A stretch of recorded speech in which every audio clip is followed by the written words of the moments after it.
been busy with its own trade fights, Canada has been making smart moves in Europe. This isn't just about politics, it's about business. While Washington focused on tariffs and trade wars, Canada saw an opportunity and took it. Trudeau didn't go to Europe just for photos. He had a clear message: buy from Canada. This is a direct challenge to U.S. suppliers in Europe. If Canada convinces NATO allies to switch their supply chains, it won't just mean more business for Canadian companies. It could change the balance of economic power across the Atlantic. The U.S. didn't see this coming, and now the big question is Canada setting itself up as a real trade alternative to the U.S.? At first, this might not seem like a big deal. Canada has always been friendly with both Europe and the U.S. But trade is about more than just friendships. It's about power. Right now, Canada is trying to become a bigger player in global trade. Trudeau and his team didn't just talk about policy in Europe, they came to make deals.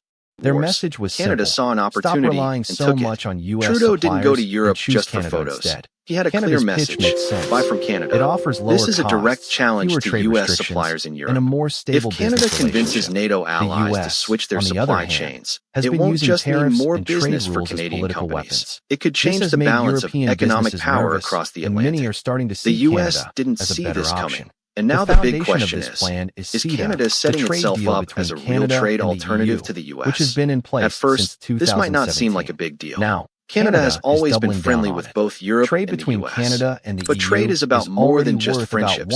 It's about $119 power. billion a Right year. now, But even Canada a is small trying to shift become a away bigger from player US in global suppliers trade. could have a huge Trudeau impact. and his team What's didn't just interesting talk is about that this policy isn't in just Europe. about They Canada came to make making deals. a move. Their Europe message was is Canada also saw an looking for opportunity new and options. so much on The U.S. US Trudeau has didn't go to always been Europe the just top for photos. economic partner He had a for clear Canada. message: But buy that from position Canada. It offers isn't This is a lower direct costs challenge anymore. to The U.S. world is suppliers in changing, Europe. and more If stable Canada countries want convinces to NATO spread their allies to trade. switch their On the supply other hand, chains, gives them a way it to won't do just that mean without more cutting business ties for with the Canadian US companies. completely. It could So change what? the balance of The time economic is power advancing. across the And Atlantic. many are starting to The see U.S. Canada didn't see economic this option. coming. Putting And now the big foundation question of is, allies and rivals. Canada setting The trade itself deal up between as a real Washington trade announced a alternative to the 25% U.S., which has been in tariff place. on At first, EU this might not cars. seem like a big This deal. has Now, made European Canada has businesses always been worried friendly about with getting both Europe stuck and in the trade U.S. Canada and the But EU. trade is about Many of them more are than looking just for Canada friendships. as a It's about safer, power. more stable Right now, partner. But Canada even is a trying to small become a shift bigger to build player in strong global and trade. stable trade Trudeau and his implication. team What's didn't interesting just the U.S. It is not imposing unexpected tariffs or using trade as a political tool.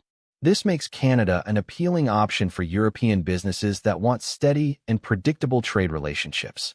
Another important factor is energy security. Europe has been trying to reduce its dependence on U.S. energy exports, especially as global energy markets become more unstable.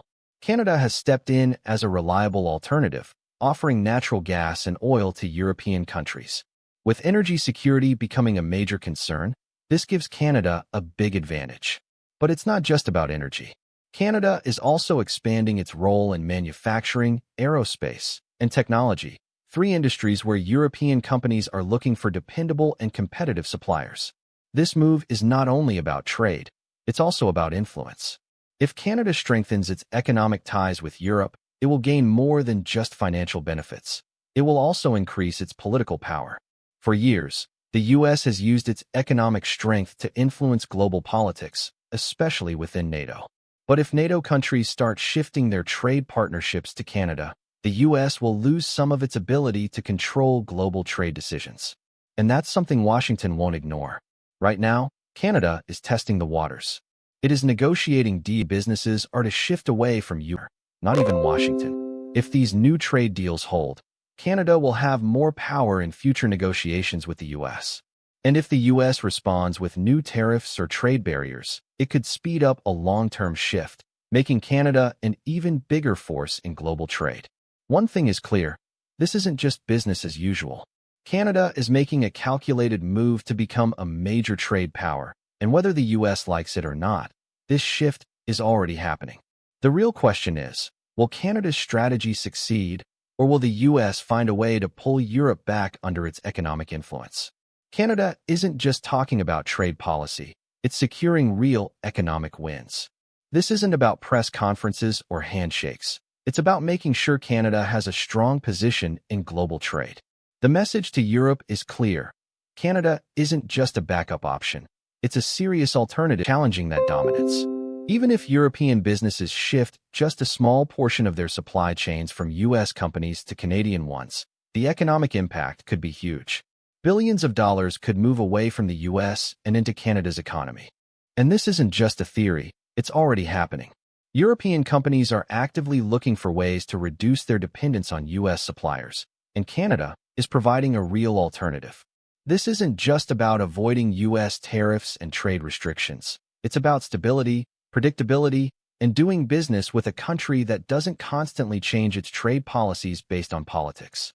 The U.S. has been using trade as a political tool for years, targeting both allies and rivals with tariffs, sanctions, and restrictions whenever it suits its interests. Just recently, Washington announced a new 25% tariff on EU car imports, a direct hit to European industries. This move is forcing businesses to reconsider their reliance on U.S. trade, and many are now looking at Canada as a safer, more stable option. But this shift isn't just about tariffs, it's also about key industries. Canada is making a strong push in energy, manufacturing, aerospace, and technology, sectors where European businesses are searching for reliable and competitive partners. By positioning itself as a leader in these areas, Canada isn't just expanding its trade, it's securing long-term economic influence on the global stage. European businesses that once relied heavily on U.S. suppliers are now looking at Canada as a real alternative, and for good reason. One of the biggest factors driving this shift is energy security. Europe has been working to reduce its dependence on U.S. energy exports, especially as global energy markets become more unstable. In response, Canada has stepped up as a major supplier of natural gas and oil to European markets, and that's a big deal. Energy security isn't just about economics, it's about geopolitics. If Europe can rely on Canada for energy, it has one less reason to depend on the U.S. Then there's manufacturing. Canada has a strong industrial sector and is pushing to become a bigger player in European supply chains.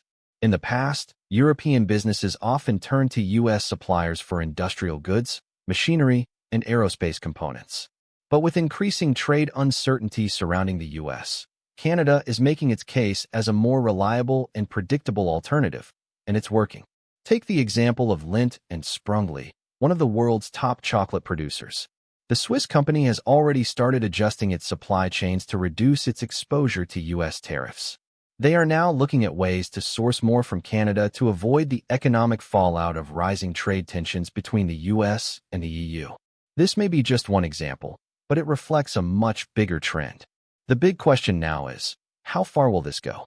Will Canada manage to shift enough trade away from the U.S. to change the balance of power in transatlantic commerce? That's what Washington is trying to figure out. If Canada keeps securing deals and strengthening its trade relationships with Europe, it could reshape the entire economic landscape of NATO, and that directly challenges U.S. influence. The U.S. won't just sit back and let this happen. It has too much at stake. Washington now has a decision to make. Should it counter Canada's growing influence by offering better trade incentives to European allies? Or should it take a more aggressive approach and apply economic pressure on Canada to keep transatlantic supply chains centered around the U.S.? Either move carries risks. If the U.S. pushes too hard, it could drive even more European businesses toward Canada. But if it does nothing, Canada could solidify its position as a serious trade competitor, something Washington definitely wants to avoid. This also raises another important question. How does Canada see its relationship with the U.S. moving forward? The two countries have one of the closest economic partnerships in the world, but moments like this make it clear that Canada isn't just a junior partner anymore. It is actively working to ensure it isn't overly dependent on U.S. trade. And that makes sense. The U.S. has been using trade pressure tactics more frequently, and Canada has realized it can't afford to rely too much on one partner. But this isn't about cutting ties with the U.S. Far from it. Canada's goal is to have leverage. By strengthening its trade relationships with Europe and beyond, Canada is making sure it has options. And in the world of global trade, having options means having power. If Canada successfully positions itself as a strong economic partner for Europe, it gains significant leverage in future trade negotiations with the U.S. But this isn't just about Canada. Europe has its own interests at play. European leaders aren't making any sudden moves, but they're definitely paying attention to what Canada is offering. And there's a good reason for that. Right now, European businesses are prioritizing supply chain diversification. They've seen the risks of depending too much on a single supplier or trade partner, whether it was the disruptions caused by the pandemic or the unpredictability of U.S. trade policies. European companies want options, and Canada is giving them one. Energy security is another major factor. With global energy markets facing uncertainty, Canada is presenting itself as a stable and reliable alternative to U.S. suppliers. European leaders are taking this seriously, especially as they work to ensure long-term strongest economic partnerships in the world. The U.S. has never hesitated to use its economic power to maintain control. For decades, the U.S. has dominated transatlantic trade, securing its place as the primary supplier for NATO allies. But Canada's latest moves are challenging that position. If European businesses shift even a small portion of their supply chains away from U.S. companies and toward Canadian alternatives, it could mean billions of dollars in lost revenue for American industries. More than that, it would weaken Washington's ability to use trade as a tool for global influence. The U.S. has built its economic power on the idea that its allies rely on it for stability, but now Canada is offering NATO nations a different choice. A stable and predictable trade partner that doesn't constantly shift its policies based on politics. That's a direct challenge to the way the U.S. has operated for years, and Washington knows it. So what happens next? The U.S. has two main options. It can fight back economically by making it harder for European businesses to switch to Canadian suppliers. Or it can pressure Canada into backing off, ensuring that transatlantic supply chains remain centered around American industries. Both approaches come with risks. If the U.S. takes the economic route, we could see new trade incentives aimed at keeping European businesses tied to American supply chains. That could mean tax breaks, lower tariffs, or exclusive trade agreements designed to make the U.S. the more attractive option. But there's a problem. The U.S. has been increasingly relying on trade restrictions and tariffs, and that unpredictability is exactly why European businesses are considering Canada in the first place. Take the recent U.S. decision to impose a 25% tariff on European automobile imports. Moves like this are forcing European companies to rethink their reliance on American trade policies. And as long as that uncertainty continues, Canada's pitch will only become more appealing. That decision sent shockwaves through the EU, forcing manufacturers to rethink how much they want to depend on American trade policies.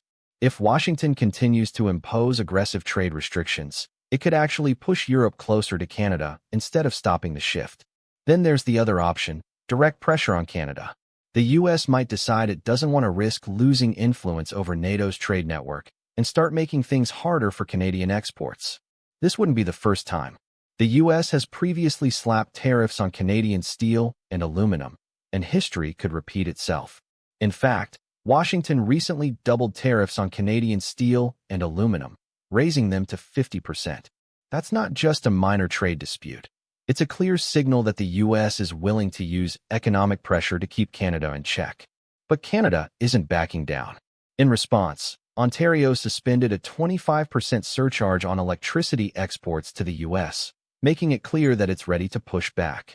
This back-and-forth escalation is exactly why Canada is working to diversify its trade. Every time Washington tightens its grip, Canada realizes how risky it is to rely too heavily on the American market. That's why it's doubling down on trade deals with Europe, Latin America, and Asia. And it's not just Canada making these calculations. Europe is watching closely. EU leaders know that Washington has a history of using trade as a political tool, and that's why European businesses are hesitant to stay too dependent on American suppliers. Canada offers them a way to diversify without completely cutting ties with the U.S. This shift is already underway, and it raises an important question. Did Washington underestimate Canada? Some trade analysts believe U.S. leaders didn't see this coming, while others think they were caught off guard by how aggressively Canada is moving. For years, Canada was seen as a close U.S. partner that mostly aligned with American economic policies. But now, it's making it clear that it's willing to carve out its own path. This isn't just about one trade visit or a few deals. It's part of a much bigger strategy. By strengthening trade ties with Europe, Canada ensures that it's not fully dependent on the U.S. market. By expanding energy exports, it positions itself as a global supplier, not just an American backup. And by pushing for supply chain diversification, Canada is reducing its reliance on any single trading partner. The U.S. has always had leverage over Canada in trade negotiations, but if this shift continues, that leverage will weaken. Washington knows this, which is why its next move will be crucial. If the U.S. is determined to maintain its dominance, it could try to make it harder for European businesses to work with Canada. That could mean new trade restrictions, higher tariffs, or even diplomatic pressure on NATO allies to steer them away from Canadian suppliers. The question now is, how far is Washington willing to go? If the U.S. tries to stop Canada's rise in trade, it could backfire. Pushing too hard might drive European businesses closer to Canada instead of keeping them with the U.S. If that happens, the U.S. could lose some of its long-time influence in transatlantic trade. But if the U.S. does nothing, Canada could grow stronger. European businesses might start choosing Canadian suppliers, and new trade deals could make Canada a serious player in global trade. The U.S. would still be important, but it wouldn't be the only dominant force in NATO's economy. Now, Washington has a decision to make. Should it see Canada as a competitor and try to stop its growth? Or should it accept Canada's rising influence and find a way to work together? This isn't just about trade, it's about power and alliances. Canada isn't just selling more goods, it's changing the balance of global trade. If this continues, the U.S. may have to fight harder to stay in control. If Canada's strategy is just a short-term plan, it might slow down. But if it keeps gaining support, this could be a big shift in the global economy. The U.S. won't ignore it, and at some point, it will make a move. Will Washington offer better deals to Europe to stay ahead? Will it pressure Canada to follow its trade rules? Or will it let Canada become a real competitor in the market? While the U.S. has been busy with its own trade fights, Canada has been making smart moves in Europe. This isn't just about politics, it's about business. While Washington focused on tariffs and trade wars, Canada saw an opportunity and took it. Trudeau didn't go to Europe just for photos. He had a clear message: buy from Canada. This is a direct challenge to U.S. suppliers in Europe. If Canada convinces NATO allies to switch their supply chains, it won't just mean more business for Canadian companies. It could change the balance of economic power across the Atlantic. The U.S. didn't see this coming, and now the big question is Canada setting itself up as a real trade alternative to the U.S.? At first, this might not seem like a big deal. Canada has always been friendly with both Europe and the U.S. But trade is about more than just friendships. It's about power. Right now, Canada is trying to become a bigger player in global trade. Trudeau and his team didn't just talk about policy in Europe, they came to make deals. Their message was simple: stop relying so much on U.S. suppliers and choose Canada instead. Canada's pitch makes sense. It offers lower costs, fewer trade restrictions, and a more stable business relationship. The U.S., on the other hand, has been using tariffs and trade rules as political weapons. This has made European businesses nervous, and many are starting to see Canada as a better option. The foundation of this plan is CETA, the trade deal between Canada and the EU, which has been in place since 2017. Now, Canada is doubling down on it. Trade between Canada and the EU is already worth about $119 billion a year, but even a small shift away from U.S. suppliers could have a huge impact. What's interesting is that this isn't just about Canada making a move. Europe is also looking for new options.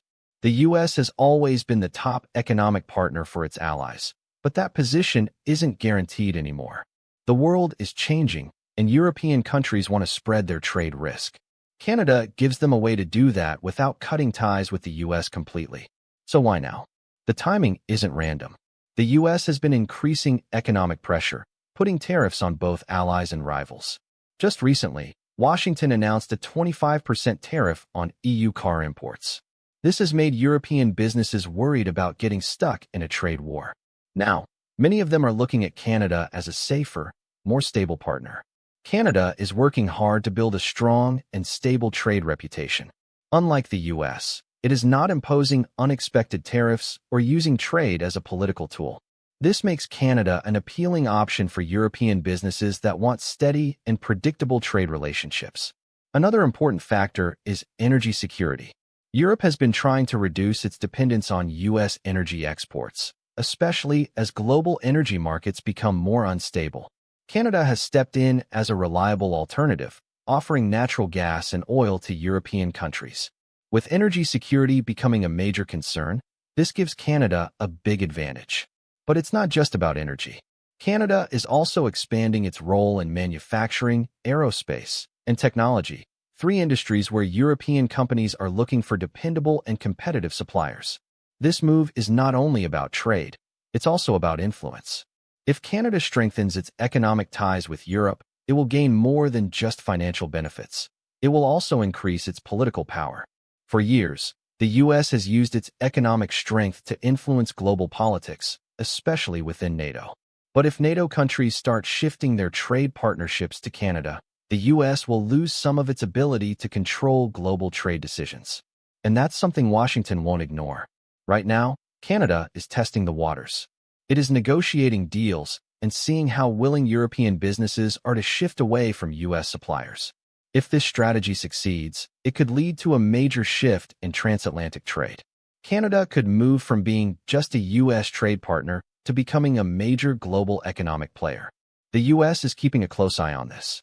If Canada starts gaining too much ground, Washington will have to decide whether to respond by offering better trade deals to keep European businesses or by pressuring Canada to step back. Either choice comes with risks. If the U.S. pushes too hard, it might push European businesses further toward Canada. But if it does nothing, it could lose its influence over a key trade region. This is just the beginning, but it's part of a bigger trend. Canada is expanding its trade beyond the U.S., building stronger ties with Europe, Latin America, and Asia. It wants to make sure it's not too dependent on any one trading partner, not even Washington. If these new trade deals hold, Canada will have more power in future negotiations with the U.S. And if the U.S. responds with new tariffs or trade barriers, it could speed up a long-term shift, making Canada an even bigger force in global trade. One thing is clear, this isn't just business as usual. Canada is making a calculated move to become a